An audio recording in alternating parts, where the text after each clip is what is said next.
नमस्कार मैत्रिणींनो. आज मी तुम्हाला रेस्टॉरंट स्टाईल पनीर मक्खनवाला बनवून दाखवते आहे. आणि ही जराशी हटके आहे. याच्यात क्यूब्स पनीर नाही राहणार, तर ते तुम्हाला नंतर सांगेल. पहिले आपण सर्वप्रथम ग्रेव्हीची तयारी करूया. आणि ही ग्रेव्ही ही बेसिक ग्रेव्ही आहे, तुम्ही कुठल्याही भाजीत वापरू शकता. रेस्टॉरंट स्टाईल जर बनवायचं असेल तर. एक तर तुम्हाला मी आधी व्हिडिओ टाकला होता मलाई कोफ्ताचा, सेम तसंच, फक्त थोडे चेंजेस आहेत त्याच्यात. चला बघूया आपल्या पनीर मखानवाल्याला काय काय साहित्य लागणार आहे ग्रेव्हीसाठी. मी ती कढई ठेवलेली आहे. यात थोडं तेल टाकू, थोडं तेल टाका, बस, जास्त नाही, 1 टेबलस्पून.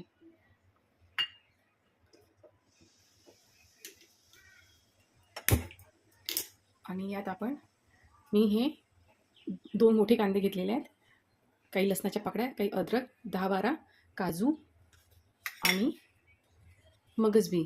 हे आपल्याला यात पहिले तेलामध्ये फ्राय करून घ्यायचं, म्हणजे शालो फ्राय करायचा, भाजून घ्यायचा हा मसाला. दुसरं काहीही टाकायचं नाही याच्यात. काजू इन्ग्रेडियंट हा मेन आहे, जेणेकरून आपली ग्रेव्ही आहे ना ती दाटसर होते. काजू टाकलं तर चालेल, नाही तर नुसतं मगज बी असतात तर मगज बी टाकले तरी चालेल. आणि अजून एक आहे, ही टोमॅटो प्युरी आहे. हे 4-5 टोमॅटो बॉईल करून याची प्युरी तयार केली आणि यातच बीटरूट मिक्सरमध्ये टाकून बारीक केलेला आहे, जेणेकरून आपल्या ग्रेव्हीचा कलर आहे ना तो नॅचरल रेड कलर दिसेल. तुम्हाला आर्टिफिशियल कलर टाकायची गरज नाही. आणि 1 वाटी घरची मलाई. पहिले आपण मसाला तयार करून घेऊया, भाजून घेऊया हा चांगला, आणि नंतर मिक्सरमध्ये करून मी मगज बी टाकायची विसरली होती, ती टाकली आहे आपण. हा चांगला भाजून घेऊया ब्राऊन होईपर्यंत. बघा हा मसाला झाला आहे ब्राऊन, तरी थोडा होऊ देऊया. आणि यात बघितलं का मी बाकी ग्रेव्हीसारखी खसखस खोबरा हे टाकलं नाही आहे, कारण की याच्यात त्याची आवश्यकता नाही. काजू टाकलेलंच आहे ऑलरेडी तुम्ही त्यात. तर आपल्याला रेस्टॉरंट स्टाईल बनवायची तर सोपी सापी पद्धत आहे मस्त भाजीची. आणि जे खडे मसाले लागेल काही, ते मी नंतर जेव्हा ग्रेव्ही बनवेल ना तेव्हा दाखवेल काय काय लागणार आहे. आणि खरंच खूप छान भाजी होते बरं. हा मसाला तुम्ही ग्रेव्ही तयार कराल, तुम्हाला जेवढी ग्रेव्ही लागते त्यातली ग्रेव्ही ठेवायची, बाकीची काढून ठेवायची, त्यात अजून तुमची दुसरी भाजी तयार होऊ शकते. आणि तुम्ही हा बेसिक मसाला फ्रीजरमध्ये करून जरी ठेवला तरी हा महिनाभर खराब नाही होत. जशी लागेल तसं तो मसाला काढायचा, भाजी बनवायची. कधी मुलं डिमांड करतात पनीर माखणवालाच खायचा आहे, व्हेज कोल्हापुरी खायची आहे, किंवा मलाई कोफ्ताच खायचा. तुमची बेसिक ग्रेव्ही तयार असली ना तर मग काही टेन्शन नाही. आणि मेन काय आहे, या भाजीला नाही का जास्त करून टोमॅटो जास्त लागतात, टोमॅटोची ग्रेव्ही जास्त लागते, प्युरी जास्त लागते टोमॅटोची. आपण आता हा मसाला झालेला आहे, थोडा थंड होऊ देऊ आणि मग मिक्सरमधून बारीक करूया. तुम्हाला बनवून जरी नाही ठेवायचं असलं तर तुम्ही ताजाही बनवू शकता, आणि याला काही जास्त वेळ लागणार नाही आहे. सर्व एकत्र भाजून घ्यायचं आणि लगेच तुमची अर्ध्या तासात रेस्टॉरंट स्टाईल भाजी तयार होईल. आपण आता थंड झालं आहे, मिक्सरच्या पॉटमध्ये काढून घेऊया.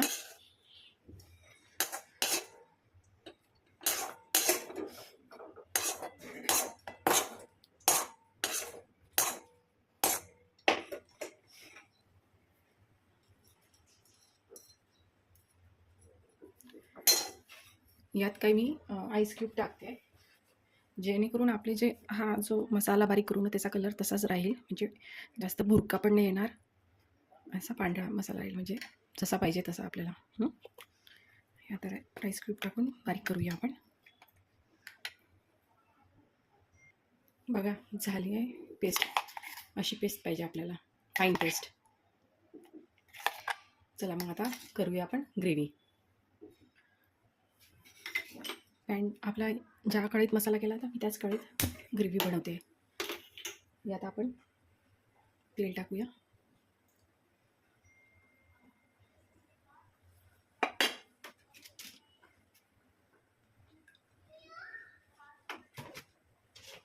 आणि थोडं बटर पण टाकूया, जेणेकरून भाजीची टेस्ट छान येईल.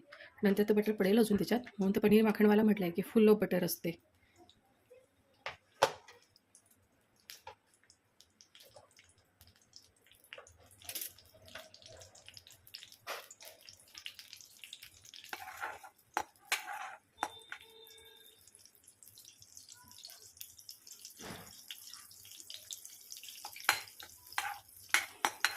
बटर वितळलं की मग आपण बाकीचे मसाले टाकू याच्यात.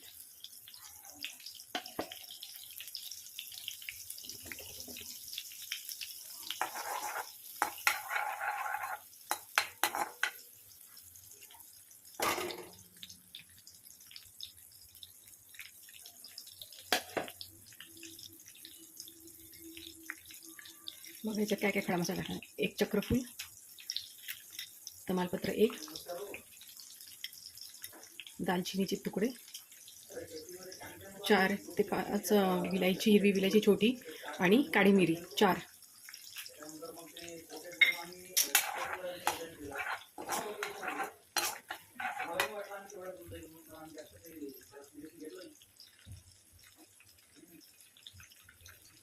होऊ द्यायचं.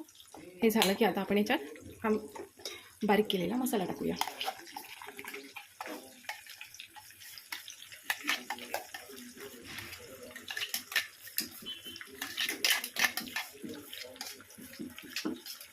मी सर्वच टाकते आणि हा पूर्ण मसाला तयार करेल. आणि याच्यातलं समजा मला वाटलं जास्त आहे तर यातलं थोडं काढून ठेवेल मी नंतर झाल्यावर.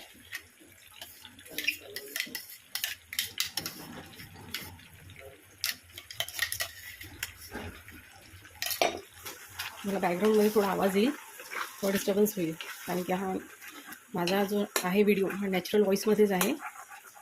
मला काही फारसं एडिट जमत नाही, जसा जमतो मी तसा बनवते. तेव्हा तुम्ही ॲडजस्ट करून घ्या. तुम्हाला माझं बोलणं ऐकू येते ना, तर मला कमेंटमध्ये सांगा नक्की. आता हा चांगला होऊ द्यायचा आहे. तसं जवळपास आपला अर्धा मसाला भाजलेलाच आहे, पण तरी अजून आपल्याला चांगलं होऊ द्यायचं आहे याच्यात.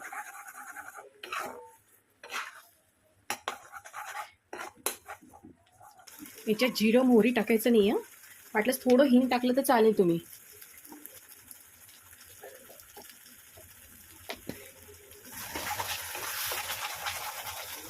आता आपण यात टोमॅटो आणि बीटची प्युरी टाकूया.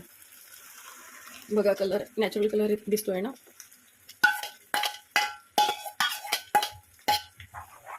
चांगलं देऊया. आता मसाला चांगला शिजला पाहिजे, हा आपला कच्चा नाही राहू द्यायचा. जरी आपण मसाला भाजून घेतला असेल तरी फोडणी ही चांगली बसली पाहिजे आपली. आता आपण यात मलाई टाकू. कसं प्रत्येक मसाला टाकल्यानंतर त्याला थोडंसं चांगलं मिक्स होऊ द्यायचं.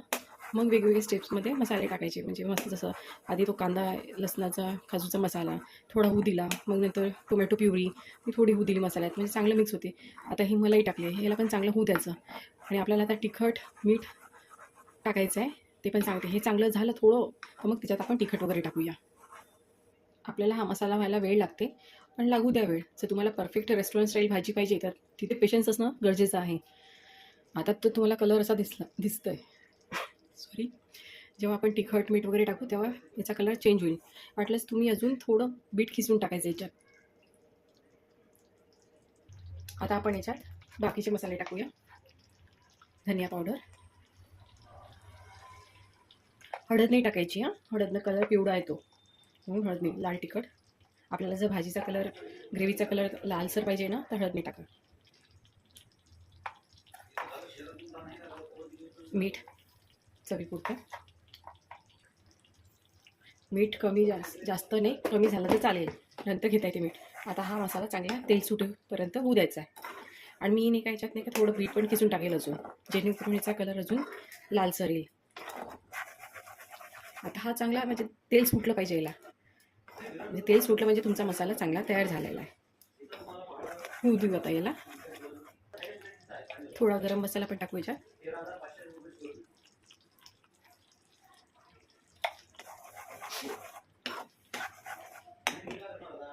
बघा आपली ग्रेव्ही तयार झालेली आहे तशी. तेल सुटलं आहे आता याला. आता आपण याच्यात बाकीचं टाकूया.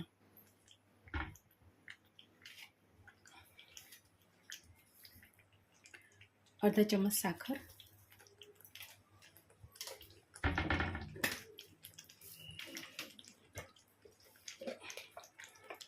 थोडंसं हळद, जी तुम्हाला एकदम एनहान्स टेस्ट देईल आणि एकदम रेस्टॉरंट स्टाईल.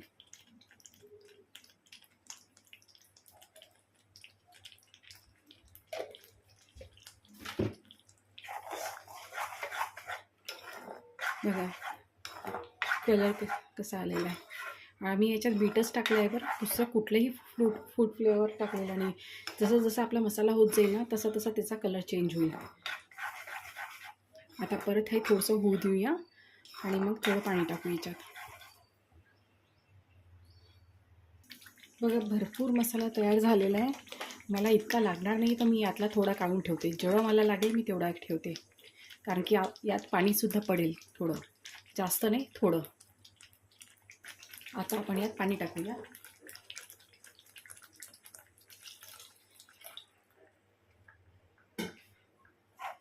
तुम्हाला जर पातळ पाहिजे असेल ते तुमच्यावर डिपेंड आहे, पण जर मला रेस्टॉरंट स्टाईल बनवायचं असेल तर मी थोडा त्याप्रमाणे मी पाणी टाकेल. आता हा परत होऊ देऊया आपण. याला बराच वेळ लागते बरं, सोपं नाही आहे. पण जर तुम्ही करून ठेवला ना हा फ्रीझरमध्ये, तर केव्हाही तुम्ही काढून थोडा त्याच्यातला घेऊन वापरू शकता भाजीसाठी. यात थोडी कसुरी मेथी,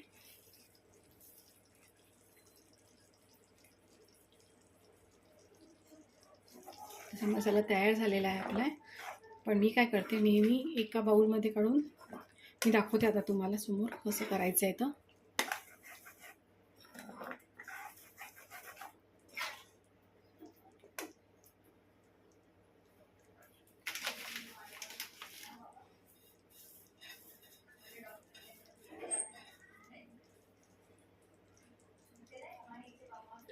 बघा आपला मसाला तयार झालेला आहे. आता मी एका बाउलमध्ये काढते. पहिली एक लेअर मसाल्याची काढते, ग्रेव्हीची काढते. अशी कन्सिस्टन्सी पाहिजे ग्रेव्हीची, जास्त घट्टही नाही, जास्त पातळही नाही. आता आपण याच्यात पनीरची क्यूब्स न टाकता पनीर खिसून टाकायचं आहे. आणि ही आमची इथे एक रेस्टॉरंट आहे, तिची फेमस सेम भाजी आहे. त्यांनी तर नाही सांगितली रेसिपी, पण मी माझ्या मनाने बनवली, पण टेस्ट त्याच्यासारखीच आहे. आणि मुलांना कधी कधी क्यूब्स नाही आवडत, त्यांना नाही क्रश केलेलं पनीर आवडते किंवा असं खिस केलेला. तर काय करायचं, आता एक लेअर आता हा ग्रेव्हीचा झाला, एक लेअर आता पनीरचा. आता परत त्याच्यावरती एक लेअर ग्रेव्हीचा टाकूया. बघा टाकला आहे मी एक लेअर पनीरचा आणि एक लेअर ग्रेव्हीचा. आता परत पनीर.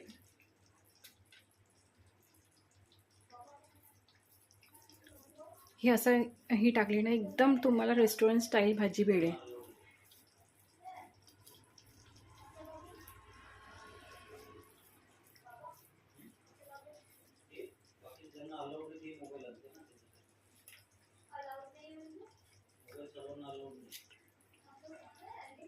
आता परत त्याच्यावरती ग्रेव्हीची लेअर. बघा झाली आपली रेस्टॉरंट स्टाईल पनीर माखणवाला.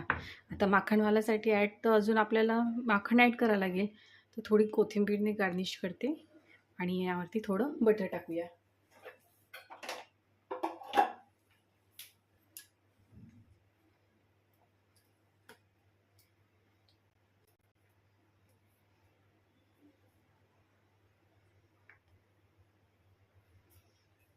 बटर. झाली आपली रेस्टॉरंट स्टाईल पनीर माखणवाला तयार. आता मी ही काय करते, भाजी परत गरम करायची ऐवजी मी ओव्हनमध्ये ठेवते. ओव्हनमध्ये ठेवल्यानं काय होते, जर कोणाकडे ओव्हन असेल तर ठेवा, नसेल तर नाही ठेवलं तरी चालेल, लगेच जेवायला द्या. तर ओव्हनमध्ये ठेवल्यानंतर ती भाजी काय अजून मुरत जाते, म्हणजे पनीर पूर्ण त्या ग्रेव्हीमध्ये मुरतो.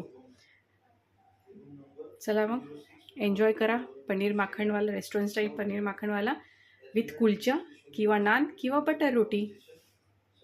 Have a nice day. Thank you. आणि नक्की करून बघा. मी सोपी पद्धत सांगितली, फक्त याला वेळ लागतो, पण तुम्ही ट्राय करून बघा, तुमच्या घरच्यांना नक्की आवडेल. थँक्यू.